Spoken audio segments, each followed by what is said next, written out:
కార్యకర్తలు అందరం కలిసి దువ్వాడ శ్రీనివాస్ మీద కంప్లైంట్ ఇవ్వడం జరిగింది డిఎస్పీ గారికి.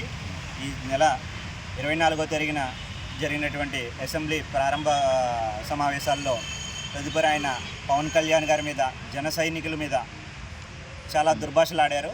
దానిపై ఆయనపై కఠిన చర్యలు తీసుకోవాలని ఈవేళ డిఎస్పీ గారికి కంప్లైంట్ ఇవ్వడం జరిగింది. జై జనసేన, జై పవన్ కళ్యాణ్. ఏం మాట్లాడారండి పవన్ కళ్యాణ్ గారు? దువ్వాడ శ్రీనివాస్ గారు పవన్ కళ్యాణ్ గారిపై ఆరోపణలు కురిపించారు. 50 కోట్లు నెరసరి చంద్రబాబు నాయుడు గారి దగ్గర నుంచి తీసుకుంటున్నట్టు జన సైనికులను సైకోలుగా అభివర్ణిస్తూ మాట్లాడటం చాలా బాధాకరం. ఇవాళ 2014 నుంచి ఈనాటి వరకు జన సైనికులు, జనసైనిక కార్యకర్తలు ప్రతి ఒక్కళ్ళు కూడా తన సొంత ఖర్చులతో ఎన్నో స్వచ్ఛంద సేవలు చేయడం జరుగుతుంది. అమలాపురం నియోజకవర్గం వ్యాప్తంగా వీళ్ళందరూ మనోభావాలు దెబ్బతీసే విధంగా ఆయన చేసిన వ్యాఖ్యలను మేము ఖండిస్తూ ఈవేళ కంప్లైంట్ ఇవ్వడం జరిగింది. అందరికీ నమస్కారం.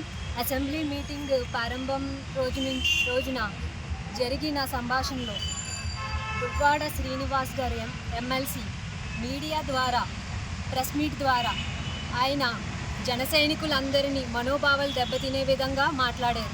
దానిపై మేము డిఎస్పీ గారికి కంప్లైంట్ ఇవ్వడం జరిగింది. దానికి కఠిన చర్యలు తీసుకుంటామని డిఎస్పీ గారు మాకు తెలియజేశారు. మరిన్ని వీడియోస్ కోసం ఛానల్ ని సబ్స్క్రైబ్ చేయండి. లేటెస్ట్ అప్డేట్స్ కోసం వాట్సాప్ ఛానల్ ని ఫాలో అవ్వండి. ఆ లింక్ డిస్క్రిప్షన్ లో ఉంది.